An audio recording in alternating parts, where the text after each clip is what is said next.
নমস্কার জানাই। Good afternoon everybody. আপনারা সবাই জানেন যে 2026 সালের যে উচ্চ মাধ্যমিক পরীক্ষা, যেটা এইচএস এক্সামিনেশন 2026, সেটাই প্রথমবার একটা উচ্চ মাধ্যমিক পরীক্ষা সেমিস্টার সিস্টেমে অর্গানাইজ হয়েছে। ইনফ্যাক্ট আমরা ভারতবর্ষের মধ্যে প্রথম school board to introduce the semester system in the school education system, যেটা আমরা এসিপি স্টেট এডুকেশন পলিসি 2023 আমরা অনুসরণ করে 2024-25 শিক্ষাবর্ষ থেকে আমরা ক্লাস 11-এ সেমিস্টার সিস্টেম ইন্ট্রোডিউস করলাম এবং 25-26 শিক্ষাবর্ষ থেকে ক্লাস 12-এ সেমিস্টার সিস্টেম ইন্ট্রোডিউসড হয়েছে। অলরেডি 24-25 শিক্ষাবর্ষে সেমিস্টার 1 এবং সেমিস্টার 2 সেটা কিন্তু অর্গানাইজড হয়েছে। তারা ছাত্রছাত্রীরা তাদের রেসপেক্টিভ তারা স্কুলে নিজেরা সেই পরীক্ষাটা দিয়েছে এবং স্কুল কর্তৃপক্ষ সেই পরীক্ষা অর্গানাইজ করেছে। এখন উচ্চ মাধ্যমিক পরীক্ষা ক্লাস 12 পরীক্ষাই হচ্ছে উচ্চ মাধ্যমিক পরীক্ষা, সেটা সেমিস্টার সিস্টেমে হচ্ছে। এটা পশ্চিমবঙ্গে কেন, ভারতবর্ষেও প্রথম। এবং সেটা সেপ্টেম্বর মাসে আমাদের এক্সাম রেগুলেশন অনুযায়ী সেপ্টেম্বর মাসে থার্ড সেমিস্টার, মানে যেটাকে পার্ট 1 অফ এইচএস এক্সামিনেশন 2026 বলতে পারি। আরেকটা মার্চ মাসে হওয়ার কথা, সেটা হচ্ছে সেমিস্টার 4, যেটাকে আমরা পার্ট 2 অফ এইচএস এক্সামিনেশন 2026 বলতে পারি। এই দুটো কিউমুলেটিভ টোটাল নিয়েই কিন্তু আমার ফাইনাল যেটা উচ্চ মাধ্যমিকের মার্কস, পার্সেন্টেজ, র্যাঙ্ক সমস্ত কিছু কিন্তু নির্ধারিত হবে। এবারে আপনারা জানেন যে পরীক্ষা এবছর 8 সেপ্টেম্বর থেকে 22 সেপ্টেম্বর পর্যন্ত পরীক্ষা হচ্ছে এবং এই পরীক্ষা কিন্তু একদম উচ্চ মাধ্যমিক পরীক্ষা যেভাবে হয় সেন্টার ভ্যালু কনসেপ্টে সেইভাবেই হবে, maintaining the complete sanctity of the examination. এবার কিছু তথ্য আমি সেগুলো আপনাদের সাথে শেয়ার করি। সেটা হচ্ছে পরীক্ষার সময় হচ্ছে 10টা থেকে 11টা 15, 1 ঘন্টা 15 মিনিট, মানে 75 মিনিটস। শুধুমাত্র কিছু সাবজেক্ট বাদ দিয়ে, যেমন ভোকেশনাল সাবজেক্টস, আমাদের 16টা ভোকেশনাল সাবজেক্টস আছে, এছাড়া মিউজিক এবং ভিজুয়াল আর্টস, তাদের ক্ষেত্রে সময় হচ্ছে 45 মিনিটস, 10টা থেকে 10:45 পর্যন্ত। ফলে এই ব্যাপারটা একটু খেয়াল রাখতে হবে। এবং সব থেকে গুরুত্বপূর্ণ, এবারে যে আমাদের তৃতীয় সেমিস্টার যে পরীক্ষাটা, মানে এটা আমাদের এক্সাম রেগুলেশনেই রয়েছে, এই পরীক্ষাটা কিন্তু এমসিকিউ বেসড কোশ্চেন পেপার এবং ওয়েমার শিটে হচ্ছে। মানে এটা কিন্তু এটাও একটা উচ্চ মাধ্যমিকের পরীক্ষা নিরিখে, মানে একটা পাবলিক এক্সামিনেশন পরীক্ষা নিরিখে এটা একটা প্রথম এরকম ভারতবর্ষের পরীক্ষা হচ্ছে যেখানে একটা public examination completely MCQ based paper এবং ওয়েমার শিটে কিন্তু সেটা নেওয়া হচ্ছে। এখানে কোনো নর্মাল অ্যান্সার শিট থাকছে না এবং অ্যান্সার স্ক্রিপ্ট মানে হচ্ছে ওয়েমার, সেটা কিন্তু কমপ্লিটলি মেশিন ইভ্যালুয়েশন, মানে কম্পিউটারাইজড ইভ্যালুয়েশন হচ্ছে। ফলে পোস্ট এক্সামিনেশনে যে এক্সামিনার, হেড এক্সামিনার, স্ক্রুটিনারদের যে রোলটা থাকে সেই রোলটা কিন্তু এবার থাকছে না। ফলে সেদিক থেকে অনেক কিছুই সে এবারে পরীক্ষায় কিন্তু ফার্স্ট টাইম অনেক অভিনবত্ব আছে। এবারে টোটাল পরীক্ষার্থীর সংখ্যা প্রায় 6.6 লাখ, মানে 6,60,000। তার মধ্যে ছাত্র হচ্ছে 43.97%, ছাত্রী হচ্ছে 56.03%। গতবারে ছিল টোটাল পরীক্ষার্থীর সংখ্যা 5.09 লাখ, গতবারে খুবই কম ছিল, সেটা আপনারা কারণটা জানেন, গতবার এটা নিয়ে আলোচনা হয়েছিল। তার তুলনায় এবার প্রায় মোর দেন 1.5 লক্ষের উপর পরীক্ষার্থীর সংখ্যা কিন্তু বেড়েছে। গত বছর ছাত্র ছিল 45.32%, ছাত্রী 54.68%। সেই তুলনায় এবার কিন্তু ছাত্র সংখ্যা থেকে ছাত্রীর সংখ্যা আরো বেড়েছে, মানে ছাত্রদের থেকে ছাত্রীর সংখ্যা 79,582 বেশি, মানে ছাত্রদের থেকে ছাত্রীর সংখ্যা প্রায় 80,000-এর কাছাকাছি। এক্সাক্ট ফিগার হচ্ছে 79,582 বেশি। আরেকবার জাস্ট একটু বলবেন, ছাত্র ছাত্রী আর নাম্বার লিস্টে আছে, এটা আছে, কমপ্লিট আছে। 23টা জেলার মধ্যে 23টা জেলাতেই ছাত্র থেকে ছাত্রী পরীক্ষার্থীর সংখ্যা বেশি। টোটাল এক্সামিনেশন সেন্টার, যেটাকে মেইন ভেন্যু বলা হয়, সেটা হচ্ছে 818। আর টোটাল ভেন্যু, যেটা মাধ্যমিকের টার্মিনোলজি অনুযায়ী সাব ভেন্যু বলা হয়, সেটা হচ্ছে 2106। মানে টোটাল পরীক্ষা কেন্দ্র হচ্ছে তাহলে 2106।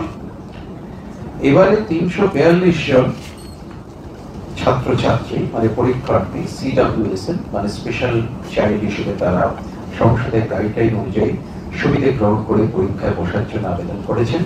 এবারে আপনারা জানেন যে CWSN এর আবেদন কিন্তু পুরোপুরি অনলাইন পোর্টালে নেওয়া হয়েছে, গোটাটাই কিন্তু অনলাইন, ফুললি অনলাইন, এবং তারা অনলাইনেই তার আবেদন করেছেন 342 জন। তার মধ্যে 212 জন হচ্ছে রাইটার উইথ এক্সট্রা টাইম, শুধুমাত্র এক্সট্রা টাইম হচ্ছে 122 জন, ইন্টারপ্রেটার উইথ এক্সট্রা টাইম হচ্ছে 8 জন। এই হচ্ছে টোটাল ব্রেকআপ। সারা রাজ্যে 122টি ভেন্যুকে সেনসিটিভ ভেন্যু হিসেবে চিহ্নিত করা হয়েছে, যেটা district inspector of the school secondary education, যিনি আমাদের হচ্ছে কনভেনার আমাদের সিস্টেম অনুযায়ী, তাদের তরফ থেকে এটা টোটাল 122টা ভেন্যুকে সেনসিটিভ ভেন্যু হিসেবে চিহ্নিত করা হয়েছে, যেটা গত বছর এই সংখ্যাটি ছিল 136। প্রত্যেকটি পরীক্ষা কক্ষে আমাদের এক্সাম হলে 1:20 রেশিওতে কিন্তু ইনভিজিলেটর ডিপ্লয়মেন্ট করা হচ্ছে। কারণ এবার যেহেতু MCQ বেসড পরীক্ষা ওএমআর শিটে হচ্ছে, ফলে ইনভিজিলেশনের উপর আমরা আরো বেশি গুরুত্ব দিয়েছি। মানে আমাদের রুলটা হচ্ছে 1 invigilator per block of 20 students or part thereof, subjected to minimum of 2 invigilator per group। মানে কোন রুমে যদি 15 জন স্টুডেন্ট অ্যালোকেশন করা হয় তাহলেও 2 জন থাকবে, 20 জন হলেও 2 জন, 30 হলেও 2 জন, 40 হলেও 2 জন, কিন্তু 45 হলে 3 জন হয়ে যাবে। ফলে সেই হিসেবেই কিন্তু সমস্ত ইনভিজিলেশন মানে যে ডিউটিগুলো ডিপ্লয়মেন্ট কিন্তু করা হবে। এবং তার জন্য যদি কোথাও কোনো মানে শিক্ষক শিক্ষিকার অপ্রতুলতা দেখা যায়, তাহলে সেভাবে আমরা ডিস্ট্রিক্ট অ্যাডমিনিস্ট্রেশনকে বলিয়ে আমরা বলেছি যে এগুলো নন ভেন্যু স্কুল, সেটা এইচএস হতে পারে বা সেকেন্ডারি স্কুল হতে পারে, জুনিয়র হাই স্কুল হতে পারে, সেখান থেকে প্রয়োজন মতো টিচার কিন্তু রিকুইজিশন করতে হবে। এছাড়া যেহেতু বর্ষাকালে এবার পরীক্ষা হচ্ছে, বর্ষাকালের জন্য অনেক সময় খুব হেভি শাওয়ারের জন্য হয়তো কোনো টিচার টার্ন আপ করতে পারলেন না ইনভিজিলেশন ডিউটির জন্য, তাহলে কিছু রিজার্ভ গুলোও কিন্তু আমাদের টিচার কিন্তু রাখতে হবে, যাতে একটা ব্যাকআপ কিন্তু আমাদের থাকে, যাতে ইনভিজিলেশন ডিউটির সাথে কোনোভাবে যাতে কম্প্রোমাইজ না হয়। এছাড়া আমাদের প্রতিবারের গত কয়েক বছর ধরে আমরা স্টার্ট করেছি যে বাধ্যতামূলকভাবে সিসিটিভি সার্ভিলেন্স রাখতেই হবে, অন্তত দুটো জায়গাতে থাকতেই হবে। সেটা হচ্ছে যে কোনো ভেন্যুর এন্ট্রান্সে সেই গেটে কিন্তু সিসিটিভি সার্ভিলেন্স হবে, যেখানে ফ্রিস্কিং পার্টিকুলারলি হচ্ছে সেই জোনটা। আরেকটা হচ্ছে ভেন্যু সুপারভাইজারের ঘর, যেটাকে কনফিডেন্সিয়াল রুম বলা হয়। এই দুটো জায়গায় কিন্তু সিসিটিভি সার্ভিলেন্স থাকতেই হবে। এবং আমরা সর্বত্র বলেছি যে সেই সিসিটিভি ভিডিও ফুটেজ অন্তত 1 মাস রাখতে হবে, আপ টু 22 অক্টোবর পর্যন্ত কিন্তু তাদেরকে সেই ভিডিও ফুটেজ স্টোর করে রাখতে হবে, যাতে কোনো প্রয়োজনে কাউন্সিল চাইলে সেই ভিডিও ফুটেজ রেফার করতে পারে। এবারে কিন্তু মানে কোন রকম ভাবে ইলেকট্রনিক গ্যাজেটস এর উপর কমপ্লিট ব্যান থাকছে, কোন রকম ইলেকট্রনিক গ্যাজেটস কিন্তু অ্যালাউড নয়। সেটা কিন্তু এবারে কিন্তু প্রথম ক্যালকুলেটর কিন্তু অ্যালাউড নয়, অ্যারিথমেটিক ক্যালকুলেটর, সায়েন্টিফিক ক্যালকুলেটর, কোন রকম ক্যালকুলেটর কিন্তু অ্যালাউড নয়। মোবাইল বা কোনো ইলেকট্রনিক গ্যাজেটস, এয়ারপড বা কোনো রকম কিছু ব্লুটুথ কানেক্টেড ডিভাইস কোনো কিছুই কিন্তু অ্যালাউড নয়। এটা কিন্তু একদম স্ট্রিক্টলি আমরা কিন্তু ইমপ্লিমেন্ট করেছি। এবং এটা এত কিছু পরেও, এই ব্যানের পরেও যদি দেখা যায় যে পরীক্ষার হলে কারো কাছে ইন পজিশন কোনো ইলেকট্রনিক ডিভাইস রয়েছে, তাহলে কিন্তু আমরা খুব একদম জিরো টলারেন্স আমাদের পলিসি, তার কিন্তু এনরোলমেন্ট ক্যান্সেল হয়ে যাবে। এটা আমরা গতবারেও করেছিলাম, এইচএস এক্সামিনেশন 2025-এও করেছি, এবারেও কিন্তু সেটা স্ট্রিক্ট ইমপ্লিমেন্টেশন থাকবে। জিরো টলারেন্স, কোনো রকম ইলেকট্রনিক গ্যাজেটস কারো কাছে থাকলে তার কিন্তু পরীক্ষা, সমস্ত পরীক্ষাই কিন্তু তার বাতিল হয়ে যাবে। সমস্ত পরীক্ষার্থীদের সকাল 9টার মধ্যে পরীক্ষা কেন্দ্রে উপস্থিত হতে বলা হয়েছে। এবং যারা স্টুডেন্টরা ঢুকবে তাদেরকে কিন্তু HHMD মানে হ্যান্ডেল মেটাল ডিটেক্টর দিয়ে থরলি কিন্তু তাদেরকে ফ্রিস্কিং করেই কিন্তু ভেন্যুতে প্রবেশ করানো হবে। এবং এই ফ্রিস্কিং এর দায়িত্ব থাকবে কনসার্ন ভেন্যুর টিচার এবং নন টিচিং স্টাফদের উপর। এই ফ্রিস্কিং প্রসেসটা হবে in front of police. Police directly interfere করবে না, কিন্তু যদি কোনো আনরুলি স্টুডেন্ট থাকে, যে স্টুডেন্ট ফ্রিস্কিং প্রসেসের সাথে কোঅপারেট করছে না, তাহলে কিন্তু সেখানে পুলিশ কিন্তু প্রয়োজন মতো ইন্টারফেয়ার করবে। এবারে কিন্তু মানে আমরা কিন্তু ওএমআর শিটে যেহেতু পরীক্ষা হচ্ছে, সমস্ত কাস্টোডিয়ানের কাছে কিন্তু আমরা কোয়েশ্চেন পেপার প্যাকেটও যাচ্ছে, ওএমআর শিটও থাকছে। ওএমআর শিট কিন্তু কাস্টোডিয়ানের কাছে থাকবে। অন্যান্যবার কিন্তু অ্যান্সার শিটগুলো কাস্টোডিয়ানের কাছে থাকতো না, এবার ওএমআর শিট কিন্তু কাস্টোডিয়ানের কাছে থাকবে। এবং প্রত্যেক সেন্টার থেকে মানে প্রত্যেক কাস্টোডিয়ান থেকে সেন্টার ইনচার্জ এবং সেন্টার সেক্রেটারি সেগুলো কোয়েশ্চেন পেপারের প্যাকেট এবং হচ্ছে ওয়েমারের প্যাকেট নিয়ে তারা ভেন্যুতে ডিস্ট্রিবিউট করবেন এবং ভেন্যু সুপারভাইজার তার ঘরে কিন্তু সেটা পেয়ে যাবেন লেটেস্ট বাই সকাল 9টার মধ্যে। 9টা থেকে 9:40-এর মধ্যে তারা ভেন্যু সুপারভাইজার সেই প্যাকেটটা ওপেন করবেন এবং ওপেন করবেন ইন ফ্রন্ট অফ কিন্তু কাউন্সিল নমিনি এবং দুজন ইনভিজিলেটর, মিনিমাম দুজন ইনভিজিলেটর, এবং সেটা একটা সিল ওপেনিং ফরম্যাট আছে, সেটা কিন্তু তাদেরকে সাইন করাতে হবে, মানে সেটা একটা সার্টিফিকেট যে আন্ডার সিল কন্ডিশনে সেই কার্টেন বক্সটা খোলা হচ্ছে। এবার কোয়েশ্চেন পেপার এবং ওয়েমার শিট দুটোই কিন্তু কার্টেন বক্স থাকছে, একদম প্লাস্টিক ল্যামিনেটেড কার্টেন বক্স, যেটা ওয়াটারপ্রুফিং প্যাকেট থাকবে, মানে সেটাকে কিন্তু কেটে বা ছিঁড়ে কিন্তু সেই কোয়েশ্চেন পেপার পলিপাউচগুলো বার করতে হবে। এছাড়া ভেন্যু সুপারভাইজার ফরম্যাট যেটা থাকে সেটাও থাকবে, যাতে আমাদের কাছে ডিটেইল রিপোর্টিং থাকবে প্রত্যেক রুমে কত করে কোয়েশ্চেন পেপার এবং কত করে ওয়েমার শিট এবং কোন কোন সিরিয়াল নাম্বার থেকে কোন কোন সিরিয়াল নাম্বার পর্যন্ত দিয়েছে, সেগুলো সমস্ত ভেন্যু সুপারভাইজার ফরম্যাটে কিন্তু নথিভুক্ত থাকবে। এবং ইনভিজিলেটরদের কাছে কোয়েশ্চেন পেপারের প্যাকেট এবং ওয়েমার শিটের প্যাকেট হ্যান্ডওভার করা হবে সকাল 9:40, তার আগে কিন্তু করা হবে না, 9:40-এর পরেই কিন্তু করা হবে। একটা জিনিস খেয়াল রাখতে হবে, কোয়েশ্চেন পেপারের প্যাকেট যেটাকে নন ট্রান্সপারেন্ট পলিপাউচ করা হয়, সেটা কিন্তু ওই কার্টেন বক্সের মধ্যে থাকবে। কার্টেন বক্সটা 9টা থেকে 9:40-এর মধ্যে খোলা হবে, কিন্তু কোয়েশ্চেন পেপারের প্যাকেট তার মধ্যে থাকবে এবং সেটা কিন্তু ডিফারেন্ট ডিনোমিনেশনে থাকবে, 5, 10, 20, 30, বলে যেরকম স্টুডেন্ট স্ট্রেংথ আছে সেই অনুযায়ী কিন্তু সেই কোয়েশ্চেন পেপারের পলিপাউচ কিন্তু ইনভিজিলেটরদের কাছে হ্যান্ডওভার করতে হবে। কোনো মতেই কিন্তু কোয়েশ্চেন পেপারে পলিপাউচ কিন্তু ভেন্যু সুপারভাইজারের ঘরে খোলা হবে না, সেটা কিন্তু এক্সাম হলেই খোলা হবে ইন ফ্রন্ট অফ স্টুডেন্টস, একদম কম্পিটিটিভ পরীক্ষার মতোই কিন্তু স্টুডেন্টদের সামনেই কিন্তু কোয়েশ্চেন পেপারে পলিপাউচ খোলা হবে। ধরা যায় কোনো ঘরে হয়তো 40 জন অ্যালটমেন্ট আছে, তাহলে ভেন্যু সুপারভাইজার কনসার্ন ইনভিজিলেটরকে 2টো 20 দিতে পারেন, একটা 30, একটা 10 চাইলে দিতে পারেন, অথবা 4টে 10ও দিতে পারেন, depending upon the availability of packets in different denomination, সেই অনুযায়ী কিন্তু তারা দিয়ে দেবেন। এবারে এই জিনিসটা খেয়াল রাখতে হবে যে কোয়েশ্চেন পেপারের প্যাকেট কিন্তু কিছুতেই কিন্তু ভেন্যু সুপারভাইজারের ঘরে খোলা হচ্ছে না, ওটা কিন্তু একদম এক্সাম হলে গিয়ে কিন্তু খোলা হবে। আর এবারে কিন্তু এটা অন্যান্য বারের থেকে ডিফারেন্ট, আগেই বলেছি এবার কিন্তু এমসিকিউ বেসড কোয়েশ্চেন হচ্ছে এবং সিকিউরিটি পারপাসে এবার কিন্তু দুটো সেট থাকছে, বেশ কিছু সাবজেক্টের ডাবল সেট থাকবে, ফলে সেট 1 সেট 2 থাকবে, ফলে দুটো করে সেট কিন্তু কাস্টোডিয়ানের কাছে যাচ্ছে, যার জন্য ভলিউমটা অনেক বেড়ে গেছে এবার। এবং এমনিতেই এমসিকিউ কোয়েশ্চেনের ভলিউম অনেক বেশি থাকে, কারণ এমসিকিউতে অবভিয়াসলি জায়গাটা অনেক বেশি লাগে, ডেসক্রিপটিভে কোয়েশ্চেনের জায়গাটা অনেক কম লাগে, ফলে দুটো করে সেট যাচ্ছে। সাধারণভাবে সমস্ত পরীক্ষা কেন্দ্রে সেট 1 যে প্রশ্নপত্র থাকবে তাতেই কিন্তু ছাত্রছাত্রীরা পরীক্ষা দেবে, ফলে সেন্টার ইনচার্জ এবং সেন্টার সেক্রেটারি যখন কাস্টোডিয়ানের কাছে যাচ্ছেন on the day of examination, সকালবেলা যাচ্ছেন, তারা কিন্তু সেট 1 এর প্রশ্নটাই কিন্তু পিক আপ করবেন, আনলেস আদারওয়াইজ ইনস্ট্রাক্টেড। যদি আমরা কোনো কারণে ইনস্ট্রাকশন দেই তাহলে কিন্তু তখন সেট 2 কিন্তু প্রশ্ন যাবে, কিন্তু আন্ডার নর্মাল সার্কামস্টেন্সেস সেট 1 এর প্রশ্নই যাবে, সেট 2টা কিন্তু কাস্টোডিয়ানের কাছেই রাখা থাকবে। সেট 2 প্রশ্ন কিন্তু কোনোভাবেই খোলা যাবে না, প্রত্যেক দিনের যে সাবজেক্টগুলো হচ্ছে সেট 2 প্রশ্ন সেট 2 ওখানে কিন্তু কাস্টোডিয়ানের কাছেই রাখা থাকবে আন্ডার সিল কন্ডিশন, ঠিক আছে? ওটা কিন্তু just as a backup reserve হিসেবে থাকছে, ওটা কিন্তু কোনোভাবেই কিন্তু খোলা হবে না।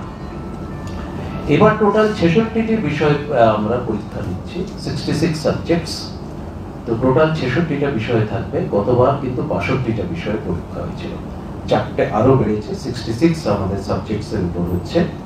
সবকটা সাবজেক্টে কিন্তু সেট 2 থাকবে না, কটা সাবজেক্টে থাকছে না থাকছে সেটা আমি ডিটেইলে যাচ্ছি না।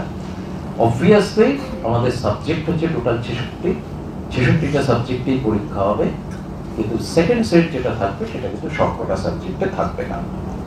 বিগত বছরের মতো এবারেও কিন্তু বাংলা, ইংরেজি, হিন্দি এবং অলচিকি এই 4টে ভাষায় কিন্তু প্রশ্নপত্র হচ্ছে, ঠিক গতবারের মতনই, তার থেকে কোনো রকম ডিভিয়েশন কিন্তু হচ্ছে না। এবারে যেহেতু এমসিকিউ প্রশ্ন থাকছে, মাল্টিপল চয়েস কোয়েশ্চেন, ফলে স্যাংটিটি অফ দ্য এক্সামিনেশন রাখার জন্য আমরা কিন্তু মাল্টিপল সিরিজও থাকবে, মাল্টিপল সিরিজ থাকবে। কটা সিরিজ থাকছে বা কিভাবে সেই সিরিজগুলো ডিমার্কেশন হচ্ছে সেগুলো ইন ডিটেইলার আলোচনা করছিলাম। মাল্টিপল সিরিজ থাকবে এবং তার জন্য স্ট্রিক্টলি আমরা সমস্ত ডিস্ট্রিক্ট মিটিংয়ে বলেছি একটা সিটিং প্ল্যান সেটাকে ফলো করার জন্য। সিটিং প্ল্যানটা হচ্ছে জিগজ্যাগ প্ল্যান, মানে ফার্স্ট রোতে যদি কেউ ডান দিক থেকে বাঁ দিকে প্রশ্ন দেয়, সেকেন্ড রো বাঁ দিক থেকে ডান দিক হবে, থার্ড রো আবার ডান দিক থেকে বাঁ দিক, ফোর্থ রো আবার বাঁ দিক থেকে ডান দিক, এরকম ভাবে জিগজ্যাগ প্যাটার্নে হবে। এবং এক্ষেত্রে নিয়মটা হচ্ছে কম্পিটিটিভ পরীক্ষার মধ্যেই কোনো স্টুডেন্ট যদি অ্যাবসেন্টও থাকে তার ডেজিগনেটেড জায়গাতে, সেখানেও কিন্তু কোয়েশ্চেন পেপার বুকলেট এবং ওয়েমার্কশিট রাখা থাকবে। লাস্ট টাইম অফ এন্ট্রি হচ্ছে স্টুডেন্টদের এক্সাম ভেন্যুতে হচ্ছে 10:30। কোনো মতেই কিন্তু 10:30 পর কোনো স্টুডেন্টকে ঢুকতে দেওয়া হবে না, কিন্তু যে দেরিতে আসবে সে কিন্তু কোনো এক্সট্রা টাইম কিন্তু পাবে না। ঠিক আছে, এই ব্যাপারগুলো কিন্তু খেয়াল রাখতে হবে। এবং আরেকটা জিনিস এবার আমরা বলেছি, যেহেতু 1 ঘন্টা 15 মিনিটের পরীক্ষা, ফলে কোনো স্টুডেন্টকে পরীক্ষা শুরু হওয়ার পর কিন্তু হলের বাইরে, মানে for any purpose, washroom, toilet, কোনো পারপাসে, আনলেস এক্সট্রিম কোনো ইমার্জেন্সি কেস হচ্ছে, তাকে কিন্তু বাইরে যেতে দেওয়া হবে না। কারণ কম্পিটিটিভ পরীক্ষাতেও 1 ঘন্টা 1.5 ঘন্টার কম্পিটিটিভ পরীক্ষাতে কাউকে বাইরে যেতে দেওয়া হয় না। আমরাও কিন্তু এবার 1 ঘন্টা 15 মিনিটের পরীক্ষা, তাতে কিন্তু কাউকে বাইরে যেতে দেব না, unless there is some medical emergency. এবং কোনো স্টুডেন্টকে পরীক্ষা শেষ হওয়ার আগে, মানে ধরা যাক 10টা থেকে 11:15 পরীক্ষা চলছে, কোনো স্টুডেন্ট বললো যে 10:40 আমার পরীক্ষা শেষ হয়ে গেছে, আমি এবার বেরিয়ে যাব, তাকেও কিন্তু বেরোতে দেওয়া হবে না। 11:15 পরীক্ষা শেষ হবে, তারপরেই কিন্তু সে বেরোতে পারবে। এই কতগুলো প্রিকশনস আমরা নিয়েছি, পার্টিকুলারলি যাতে স্যাংটিটি অফ দি এক্সামিনেশনটা ঠিকঠাক মতো বজায় থাকে। এবং আগেই বলেছি, এবারে কিন্তু কম্পিউটারাইজড ইভালুয়েশন হচ্ছে ওয়েমার্কশিটে, এবং ওয়েমার্কশিট এই ইভালুয়েশন প্রসেসে কোনো এইচই মানে হেড এক্সামিনার, এক্সামিনার, স্ক্রুটিনার কারো কোনো ইনভলভমেন্ট থাকছে না। ওয়েমার্কশিট কিভাবে ফিল আপ করতে হবে সেটা আমরা সমস্ত ডিস্ট্রিক্ট মিটিংয়ে ডিটেইলে কিন্তু বলা হয়েছে। এছাড়াও একটা ইউটিউব ভিডিও আমাদের ইউটিউবে যেটা চ্যানেল আছে তাতে আপলোড করা হয়েছে, তার নোটিফিকেশনেও তার হাইপার লিঙ্ক দেওয়া আছে। ছাত্রছাত্রী বা টিচার বা গার্জিয়ান তারা কিন্তু সেই ইউটিউব ভিডিও যদি দেখেন, তাহলে সেখান থেকে কিন্তু পুরো আইডিয়াটা পেয়ে যাবেন যে how to fill up the way mark sheet. যেহেতু ওয়েমার্কশিটের পরীক্ষা হচ্ছে, ওয়েমার্কশিট ফিল আপটা কিন্তু অত্যন্ত গুরুত্বপূর্ণ, এবং বেশিরভাগ ছাত্রছাত্রী জীবনে প্রথম কিন্তু ওয়েমার বেস পরীক্ষা এবারেই কিন্তু দিচ্ছে। প্রত্যেকটি পরীক্ষা কেন্দ্রে একজন করে কাউন্সিল নমিনি কিন্তু নিযুক্ত করা হচ্ছে। প্রত্যেকটি পরীক্ষা কেন্দ্রে একজন করে কাউন্সিল নমিনি থাকছে। এছাড়া তো আমাদের প্রত্যেক পরীক্ষা কেন্দ্রে ভেনু সুপারভাইজার থাকে, সেন্টারের ক্ষেত্রে সেন্টার সেক্রেটারি থাকেন, আর সেন্টার ইনচার্জ থাকেন, তারা তো থাকবে না, কিন্তু কাউন্সিল নমিনিও প্রত্যেক ভেনুতে একজন করে থাকবে। সংসদের পক্ষ থেকে যাবতীয় প্রস্তুতি প্রায় শেষ করবে। অলরেডি কিন্তু আজকে নর্থ বেঙ্গলে কিন্তু আমাদের কনফিডেন্সিয়াল পেপার ডিস্ট্রিবিউশন শুরু হয়ে গেছে, আজকে থেকেই যা শুরু হলো। ফার্স্টে নর্থ বেঙ্গল হবে এবং তারপর ডাউন দি লাইন সাউথ বেঙ্গলের অন্যান্য ডিস্ট্রিক্টেও কিন্তু আমরা করব। এবং 20 আগস্ট থেকে আমরা এবার অ্যাডমিট কার্ড কিন্তু অনলাইন পোর্টালের মাধ্যমে দিচ্ছি। অনলাইন পোর্টালের মাধ্যমে কিন্তু আমরা অ্যাডমিট কার্ড দেওয়া আমরা হয়েও গেছে। অ্যাডমিট কার্ডে যদি কোনো কারেকশনের দরকার হয়, সমস্ত রিজিওনাল অফিস থেকে কিন্তু অ্যাডমিট কার্ডের সমস্ত কারেকশন, যে কোনো রকম কারেকশনই হোক না কেন, সেগুলো কিন্তু সমস্ত করার কিন্তু ব্যবস্থা করা হয়েছে। এবছরও কিন্তু কেন্দ্রীয় কন্ট্রোল রুম খোলা থাকছে। হেল্প ডেস্ক এবং রিজিওনাল কন্ট্রোল রুম ছাড়াও রাজ্য সরকারের উদ্যোগে ডিস্ট্রিক্ট লেভেল কন্ট্রোল রুমেরও কিন্তু ব্যবস্থা থাকছে।